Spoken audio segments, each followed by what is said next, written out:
Today we will talk about one of the most iconic figures in swimming history, Michael Phelps. Michael Phelps was born on June 30th, 1985, and he is one of the most competent swimmers America has had. Not just this, Phelps' abilities made him one of the most decorative and capable Olympians of all time. Not only has Phelps been awarded a total of 28 medals in his career, but he also holds the record for most Olympic gold medals received, which is 23. At the 2004 Olympics in Athens, Phelps had already tied the record for 8 medals at a single game. This was done by winning 6 gold medals and 2 bronze medals. Similarly, in the 2008 Olympic Games, Phelps broke another American swimmer, Mark Spitz's record of 7 first-place finishes at a single Olympic Games. Again, in the 2012 Olympics in London, Phelps won 4 gold medals and 2 silver medals. And at the 2016 Olympic Games, he again won another 5 gold medals and 1 silver medal. What this did was that it made him one of the most successful athletes of the Olympic Games for the 4th tournament in a row.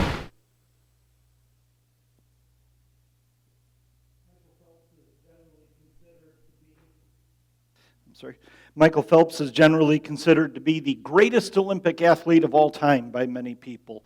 He accomplished an awful lot, including wearing that Speedo up there. So, Michael Phelps in 2012 won 7 medals in one Olympic event, or one Olympic cycle. 7 medals. I don't think that's ever been done outside of him, not by any individual. He just did great things in the Olympics. He accomplished so much. So does anyone know, now his last Olympics where he did incredibly well was the 16 Olympics, but the 12 was the big dog. That was where he just shattered so many records. Does anyone know what he did when the 2012 Olympics ended? Anyone know? Yeah. He went to his hotel. He spent 3 to 5 days, he's not even sure how long, laying in his bed, unable to eat, unable to sleep, and wishing he could die. Later, Michael Phelps said this about that time in his life. He said, "I didn't want to be in the sport anymore. I didn't want to live anymore. I am extremely thankful that I did not take my life." All that accomplishment, all that success, everything going his way, and it wasn't enough. Something in this life that he had worked for and longed for so long wasn't enough. He needed something more. How many of you have ever been in this place? I needed something more. Well, there's another man who had a great track record of success, another man who did incredible things, things that you and I will probably never be able to relate to. But that man was Elijah, a prophet from the Old Testament. Now, today, we're going to go through his story for a few minutes. We're going to spend a little time on it. I don't expect you to remember everything we're going to say, but I'm going to spend a few minutes summarizing 1 Kings 17 and chapter 18 for you. Mostly, 16 and 17 mostly. But let's take a look at how Elijah had been doing so far in his life. You guys ready? He goes and he confronts King Ahab. Now why? Ahab, remember Israel, God's people had split. There was King David, his son Solomon, and then when Solomon's son comes into power, he just doesn't do things right. And the kingdom split in half. And the northern kingdom was basically 10 tribes, and they called themselves Israel. The southern kingdom became Judah and was essentially 2, 3 tribes, depending on how you want to break it down. And so Israel was split in half. Ahab was a king in the northern part. Well, the northern part, they didn't want people having to go to the southern part to worship. They were afraid their loyalties would switch, so they tried to introduce different ways of worship in the northern kingdom. And so in this setting, you have this guy Ahab become king, and Ahab marries a foreign woman named Jezebel. And Jezebel brings in her foreign gods, and Ahab starts worshiping these foreign gods and starts getting everybody else to. They're actually persecuting those who worship the very God of Israel in Israel, which is kind of hard for us to understand. And so they're worshiping Baal, however you want to say it. Baal, some people say. That's actually a term that's more of a generic term for God. And there's like Baal Asherah, Baal Moloch, Baal, they're different ones. This one just is called Baal because he was supposed to be the head. He's the big one. And Ahab is worshiping this god Baal. So Elijah goes up to him and says, "It is not going to rain until I say it will rain." And for 3 years, it did not rain. Elijah had a win. Now, why would Elijah do this, by the way? Baal, however you choose to say it, Baal is my favorite. He was the storm god. He's the one that controlled the rains. And so what God, through Elijah, was literally doing is saying, you think he can control the rain? You think he can give you the crops that you want? You think he can give you everything? No, only the true God can. So the true God is going to stop the rain, and your fake God is going to be powerless to bring the rain back. And that's why the rain was stopped for 3 years. So, at the end of that, or during that 3 years, Elijah, he goes to a city called Zarephath. And in Zarephath, he meets a widow and her young son. And this widow in these cultures, that's extremely difficult to be a widow. You can't really have your own source of income. Many were reduced down to prostitution or something like that as a way. They don't really have their own land. They can't really farm. They're very limited in their options. So it's a very vulnerable position. And he goes up to this widow and he sees her gathering sticks to create a fire. And he says, you're about to make food. Feed me. She says, I've got a little olive oil and a little flour. I'm going to go home. I'm going to make one last meal for my son and I, and then we're going to starve to death. And the prophet says, feed me first. I don't know what the bigger miracle is. One, that she chose to feed him first. Two, that when she did, Elijah prayed, and the flour and the oil never ran out for the entire length of the drought. She never, and her son never went hungry. Elijah had another victory. But during this time, hunger wasn't the only thing that could kill. There was a lot of death, there was a lot of disease, a lot of things going on, and her son tragically dies.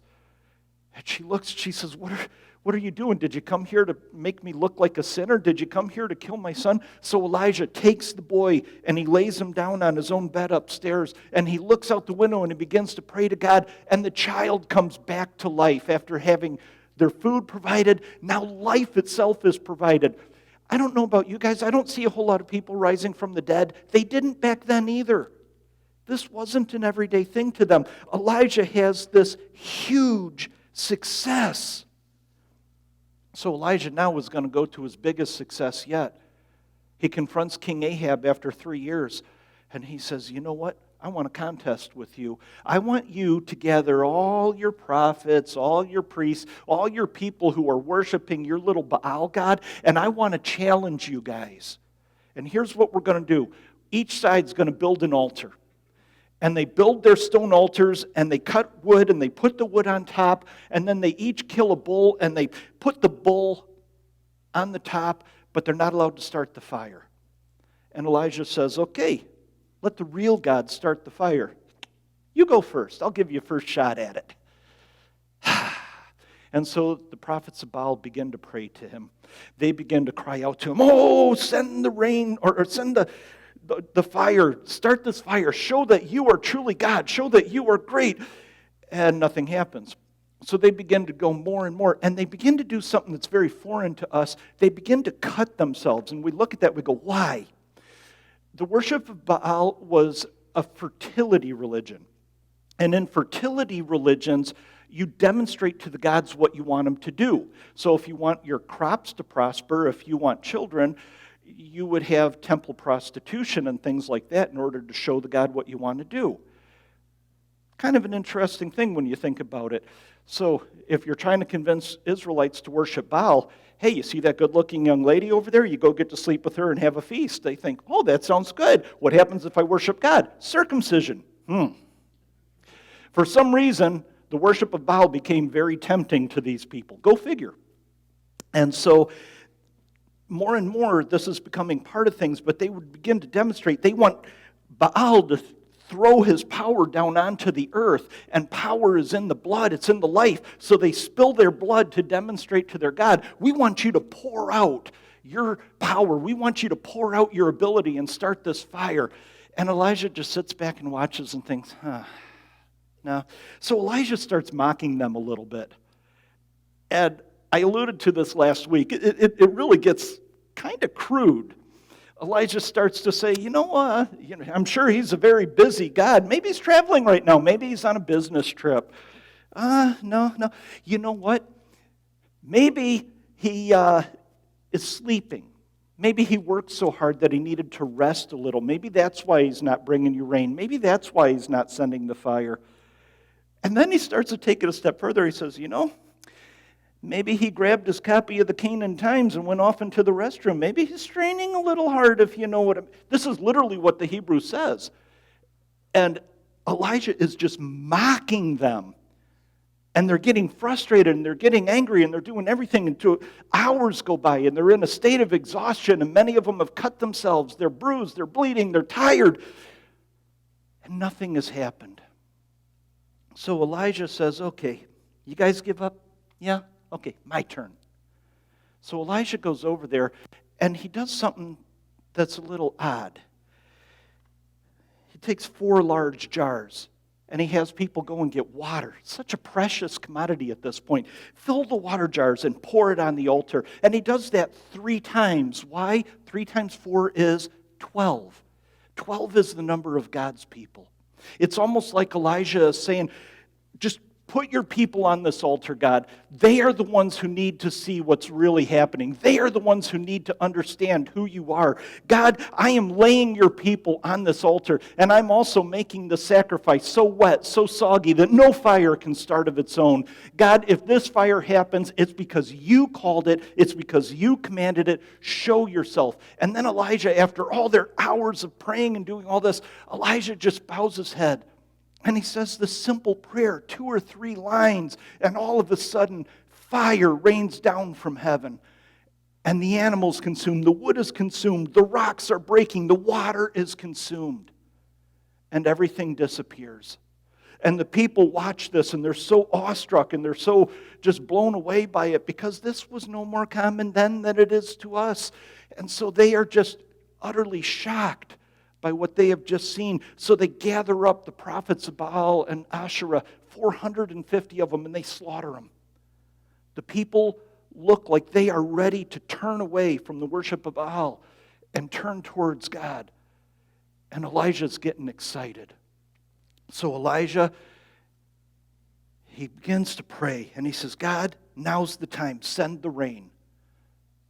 Anything? No. And 7 times his servant goes out and looks, and finally he sees a cloud in the distance. He said, it looks like it's the size of a man's hand, but it's there. And Elijah says, the rains are coming. And he says, okay, Ahab, you think you've got such good control of everything. You think you're God. You're about to see a real God move. My God is sending the rain, so you better get back, because you're going to get swamped if you don't. And Elijah races through the rain back to his castle, and Elijah got there first. A chariot versus a guy on feet. Okay. I don't know how that happened. But Elijah's walking in there thinking, now's the time. Now Ahab will have to admit God is the real God. He'll get rid of Jezebel. He'll get rid of all this. And Ahab doesn't. Ahab does not turn. He does not change. And Jezebel sends a message to Elijah. And the message is, by morning, I want to do to you what you did to my prophets. I want you dead. After all these successes, after all these wins, what does Elijah do? Oh, the rain, the end of the suffering, the end of the drought. Elijah, you should be so ready now. You should be so happy. What does he do? In 1 Kings 18, 3-4, and you know my strange habit, if you see an underlined word in the scripture, I ask you to say it with me. Elijah was afraid, and he fled for his life. He went to Beersheba, a town in Judah, out of Ahab's area.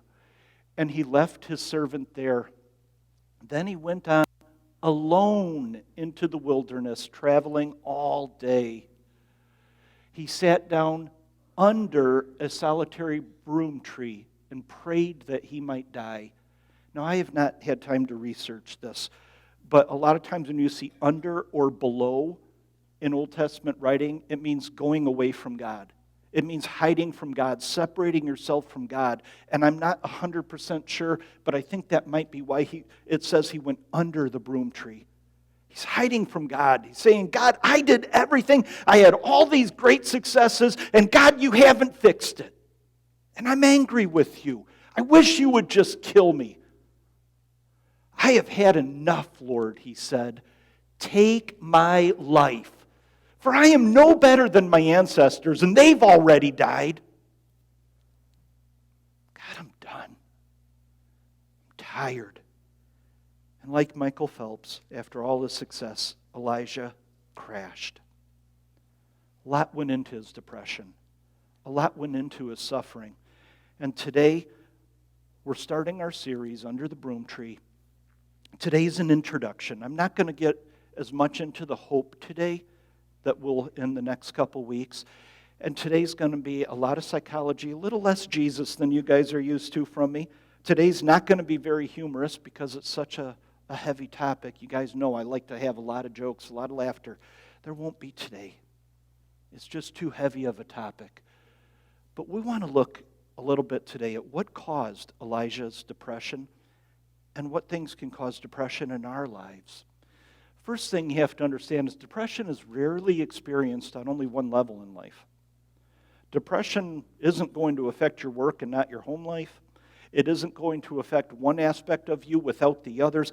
When depression hits you, it hits pretty much everything in life. There's an author who writes for preteens and teenagers. He wrote It's a Funny Story and other books geared towards young people. His name is Ned Vizzini. He's dealt with depression, and I've read some great description of depression, but I kind of like his. He said, I can't eat and I can't sleep. I'm not doing well in terms of being a functional human, you know. It's hitting every area of life. Physically, emotionally, and spiritually, it's affecting. And that is what depression really comes down to. There's a pastor named Chris Hodges, and Chris developed very bad depression. And so he started studying and researching and studying depression and talking to therapists, talking to psychiatrists, and he's become, though not medically trained, he's become kind of well known as an authority in some of these things. And he wrote a book also based on Elijah called Out of the Cave that I've been reading. And Chris Hodges says this, body, soul, and spirit. Guys, watching this? We are triune beings with bodies, souls, and spirits. The body is our visible form. The soul consists of our mind, our will, and our emotions. So keep that in mind. If I talk about a mind, I'm talking the soul. If I talk about a soul, I'm talking about the mind and the emotions. The spirit reflects how we are made in God's image and is the part of us that will live forever. Each of these three aspects of our being has its own needs and desires, and each continually wrestles with the other two. Now, what does that mean? He goes on to describe it. You have to care for all three of these areas. To be a whole person, we have a body, the physical part of us, we have a soul, the mind and the emotions, and we have the spirit, the part that lives forever, the part that is created in the image of God. And each of these three is important. So what happens if you put all of your eggs in one basket and don't care for the other two? Well, we're a church. We're supposed to say put all your eggs in the spirit basket, right? Not always. What happens if you ever meet a person who you could describe as being so heavenly minded they're of no earthly good? What happens if you are so into the spiritual that you want to fast all the time and you're not eating? What happens to your body? When your body is weak, you're more prone to depression. You have to have all three in alignment. What happens if you get ruled only by the body? You start to look like me. Because a person who is ruled only by the body feels hunger all the time and they always want to eat. A person who is ruled by the body, they want to rest all the time and they become a couch potato. How many of you know older people who have become couch potatoes and all of a sudden they're getting into dementia, they're having all sorts of other problems because they didn't keep moving? They spent so much time resting the body that they overly rested the mind. And they lost a lot of what God was trying to do there for them. We need to be investing in and caring for all three parts of us. Here's the problem.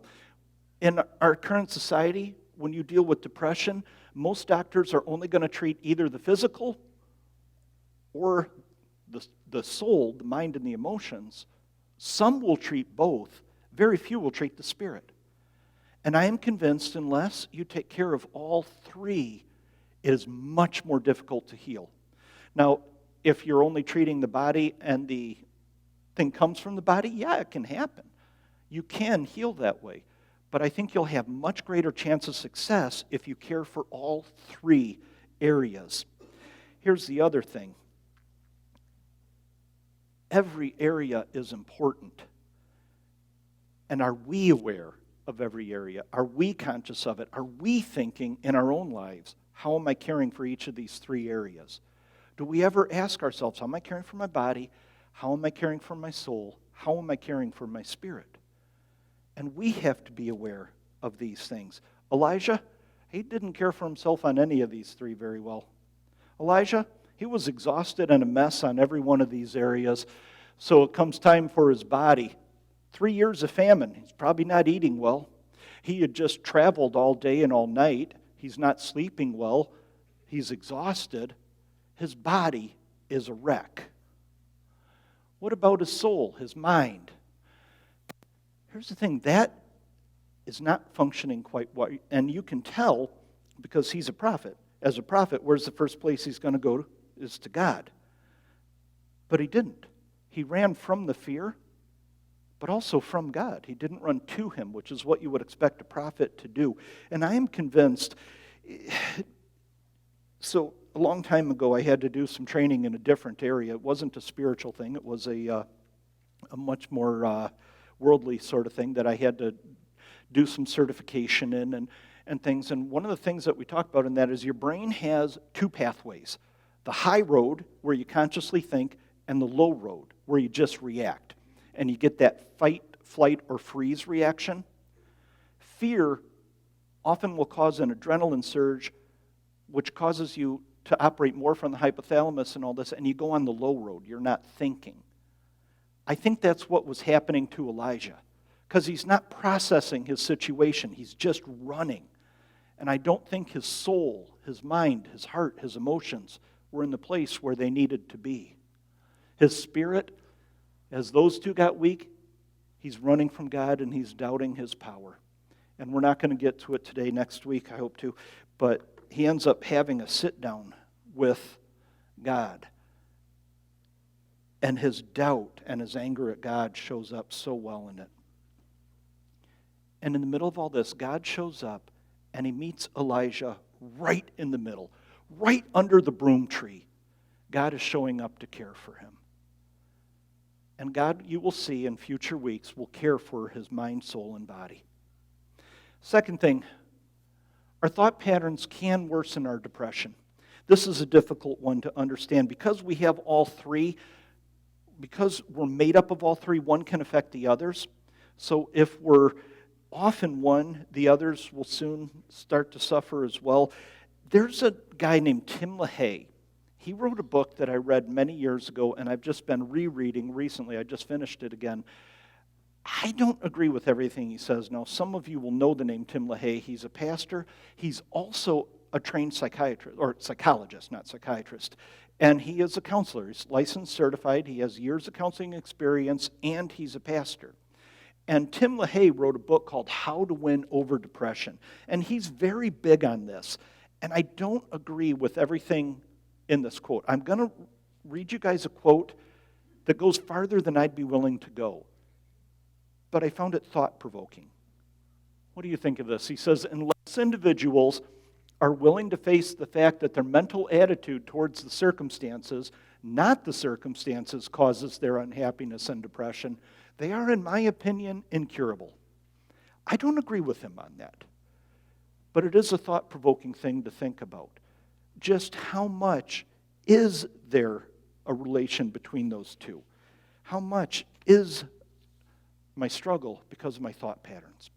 So it got me thinking, what are some of the thought patterns that can be negative, some of the thought patterns that can drag you down? And one of which, come on, we're guilty of this, it's my if I only had list.